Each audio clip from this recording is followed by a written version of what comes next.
Assalamualaikum warahmatullahi wabarakatuh. Perkenalkan, nama saya Aprilia Nuristianti dengan nomor NPM 2406441171. Pada video kali ini saya akan membahas tentang neuroplastisitas. Jadi di otak kita memiliki kemampuan neuroplastisitas yang dimana kemampuan otak untuk terus-menerus mengatur ulang atau mereorganisasi dirinya. Proses ini terjadi secara alami setiap saat sebagai respons terhadap pengalaman baru, perilaku yang kita lakukan, maupun hal-hal baru yang kita pelajari.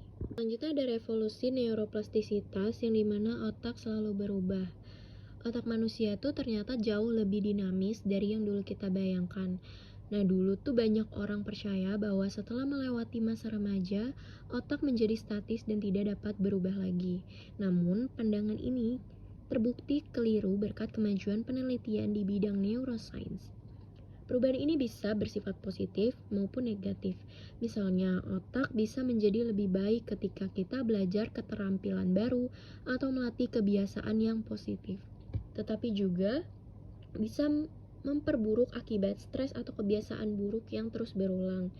Oleh karena itu, cara kita menjalani hidup, berpikir, dan berperilaku akan menentukan arah perubahan otak kita. Intinya, hanya dengan mengubah perilaku dan pengalaman, kita bisa mengubah otak kita sendiri.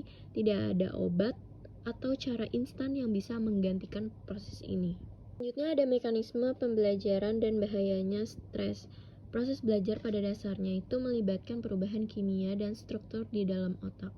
Saat kita mempelajari sesuatu yang baru, terjadi perubahan zat kimia antar neuron atau sinaps yang membentuk memori jangka pendek.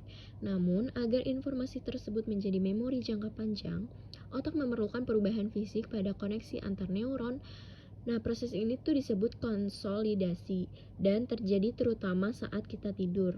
Oleh karena itu, tidur yang cukup sangatlah penting untuk membantu otak menyimpan pengetahuan yang baru.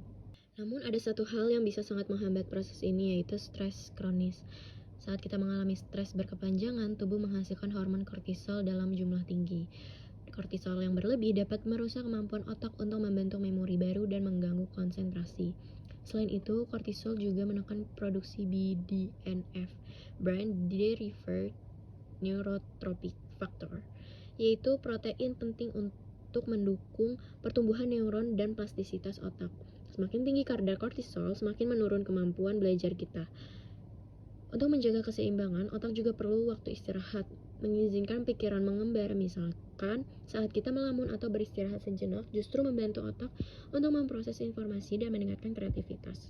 Di optimalisasi dan strategi intervensinya, ada beberapa cara ilmiah untuk mengoptimalkan plastisitas otak dan mengatasi stres, seperti tidur yang cukup, meditasi rutin, dan olahraga intens singkat untuk meningkatkan BDNF. Selain itu, proses belajar paling efektif terjadi di zona Goldilocks, tidak terlalu mudah dan tidak terlalu sulit. Kesimpulannya, otak manusia selalu bisa berubah melalui proses neuroplastisitas. Perubahan itu bisa positif ataupun negatif tergantung pengalaman dan kebiasaan kita. Nah, stres juga dapat menghambat proses belajar, sedangkan tidur cukup, meditasi, dan olahraga membantu meningkatkan kemampuan otak. Intinya, setiap tindakan dan kebiasaan membentuk otak kita sendiri.